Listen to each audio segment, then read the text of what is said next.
Millions of users worldwide were affected when Facebook, Instagram, and WhatsApp were unavailable for 6 hours in what is being dubbed as the biggest outage in internet history. With Down Detector, a site that monitors reports of outages across the internet, logging over 10.6 million problem reports from all over the globe. The global outage knocked out every corner of Mark Zuckerberg's tech empire, which meant that a significant portion of 3.5 billion people who use Facebook services worldwide could not communicate with friends and family. And businesses that use these services were unable to reach their customers. While such outages are not uncommon, the duration and the scale of the outage makes it significant. According to reports, employees at various Facebook sites and offices were unable to access internal communication systems and tools to analyze the problem, and many were even locked out of the offices as their access cards stopped working. The company says that the configuration change to its routers caused the outage. Without going much into the detail, Facebook's explanation said, this disruption to traffic network had a cascading effect on the way our data centers communicate, bringing our services to a halt. But what does this mean? The problem started around 9 p.m. IST when millions worldwide were suddenly unable to access any of Facebook's services.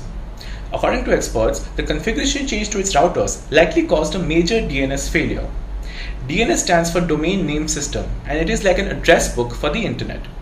It converts human-readable language such as www.facebook.com to computer-readable numeric IP addresses.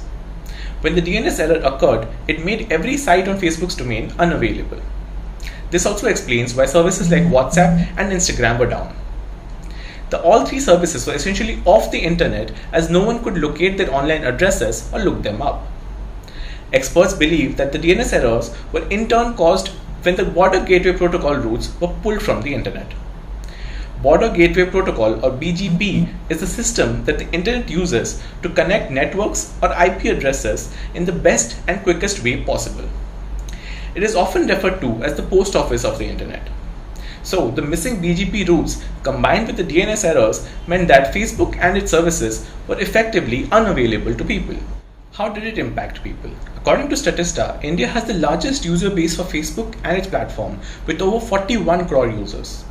WhatsApp, which has 53 crore users in the country, has recently started taking in-app payments, a system used by some businesses who depend entirely on the app to connect with their customers. People don't only use Facebook to communicate or do business, but also depend on the website to log in into other devices and third-party applications or websites. Users on Twitter complained about not being able to log into their personal household devices and other websites due to the outage. The outage at Facebook was the biggest to date, bigger than the last major outage in 2019 when a similar issue took the site offline for over 24 hours. Facebook CEO Mark Zuckerberg posted an apology on Monday night and said that the company's services were back online. With Facebook and its services down, social media users jumped to Twitter to share memes and posts about the outage. WhatsApp's rival Signal said on Twitter that it had gained millions of users on Monday. The outage resulted in a $6 billion personal loss for Mark Zuckerberg and a close to 5% fall in the company's stocks. The outage revealed the huge role that Facebook plays in the infrastructure of the internet and shows how crippling such outages can be for its users.